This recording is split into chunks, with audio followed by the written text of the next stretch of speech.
இன்றைக்கி ஈஸியாக என்னோடய ஸ்டைலில் சிக்கன் சுக்கா எப்படி செய்கிறதுன்னு நான் உங்களுக்கு சொல்லித்தரேன் வாங்க. நான் அதுக்கு சிக்கனை எப்படி குட்டி குட்டி பீசஸாக கட் பண்ணி வச்சுருக்கிறேன். அதில் தேவையான அளவுக்கு மஞ்சத்தூள், மிளகாய்த்தூள், அப்புறம் தனியாத்தூள், ஒரு கைப்பிடி அளவு வெங்காயம், ஒரு கைப்பிடி அளவு தக்காளி, இதெல்லாம் போட்டு நல்லா பிசைஞ்சிக்கலாம். இப்போ தேவையான அளவுக்கு ஜிஞ்சர் கார்லிக் பேஸ்ட்டு போட்டு ஆட் பண்ணி உப்பும் கொஞ்சம் ஆட் பண்ணி ஒரு 10 நிமிஷத்துக்கு ஊற வச்சுக்கலாங்க.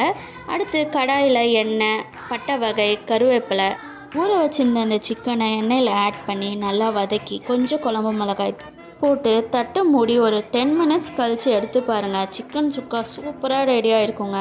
ஹாஸ்டல் பாய்ஸ் அண்ட் கேர்ள்ஸ், இதை நீங்கள் ரெடிமேட் ரொட்டி வச்சு சாப்பிட்டா செமையாக இருக்கும்.